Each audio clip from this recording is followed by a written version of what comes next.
First ever factory outlet Mukunda jewellery వారి Jubilee hills branch త్వరలో ప్రారంభోత్సవ కానుకగా ఎన్నో ఆఫర్లు.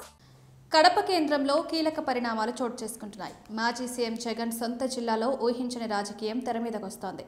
కాంగ్రెస్కు రాజీనామా చేసిన తర్వాత రికార్డు మెజారిటీతో కడప ఎంపీగా గెలిచిన జగన్ తర్వాత జిల్లాలో పట్టు కొనసాగించారు. 2024 ఎన్నికల్లో సొంత జిల్లాలోనూ ఊహించని ఫలితాలొచ్చాయి.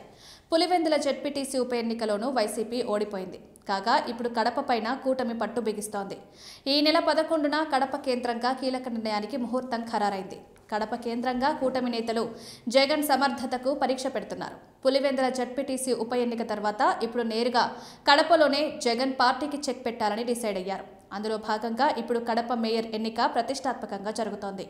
నగరపాలక సంస్థ మేయర్ ఎన్నిక కోసం జిల్లా joint collector Aditi Singh notification జారీ చేశారు. ఈ నెల 11వ తేదీన కార్పొరేషన్ కార్యాలయంలో కార్పొరేటర్లు ఎక్స్ అఫీషియో సభ్యులందరూ కూడా ప్రత్యేక సమావేశానికి హాజరు కావాలని తెలియజేస్తూ నోటిఫికేషన్ విడుదల చేశారు. రాష్ట్ర ఎన్నికల కమిషనర్ నీలం సాహ్ని 2 రోజుల కిందటే కడప మేయర్ ఎన్నిక కోసం నోటిఫికేషన్ విడుదల చేస్తూ ఉత్తర్వులు ఇచ్చిన నేపథ్యంలో ఇప్పుడు జాయింట్ కలెక్టర్ నోటిఫికేషన్ ఇచ్చారు. కొద్ది రోజుల క్రితం వైసీపీ నేత సురేష్ బాబును మేయర్ పదవి నుంచి తొలగిస్తూ రాష్ట్ర ప్రభుత్వం ఉత్తర్వులిచ్చింది.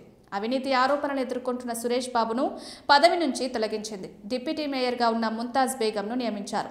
అయితే మరో 5 నెలల పాలకవర్గం పదవీకాలం గడువు ముగుస్తున్న నేపథ్యంలో నగరంలో పలు అభివృద్ధి కార్యక్రమాలు చేయడానికి తీర్మానాలు తప్పనిసరని భావించి మేయర్ ఎన్నిక అనివార్యమైంది. ఈ మేరకు ఎన్నికల కమిషనర్ మేయర్ పదవి కోసం నోటిఫికేషన్ ఇచ్చింది. అయితే ఎన్నికల కమిషనర్ ఇచ్చిన నోటిఫికేషన్పై సురేష్ బాబు హైకోర్టులో శుక్రవారం లంచ్ మోషన్ పిటిషన్ దాఖలు చేశారు. ఆయన వేసిన పిటిషన్పై ఈ నెల 9వ తేదీన హైకోర్టు విచారణ జరపనుంది. ఇప్పటికే ఒకసారి పదవి నుంచి తొలగించినప్పటికీ కోర్టు ఆదేశాల వల్ల తిరిగి వాదనకు అవకాశం ఇచ్చారు. వైసీపీ కోర్టు వైపు చూస్తుండగా కూటమి నేతలు తమ ప్రణాళికలు అమలు చేసేందుకు సిద్ధమవుతున్నారు. దీంతో కడప కేంద్రంగా చోటు చేసుకునే రాజకీయం పైన ఉత్కంఠ కొనసాగుతోంది.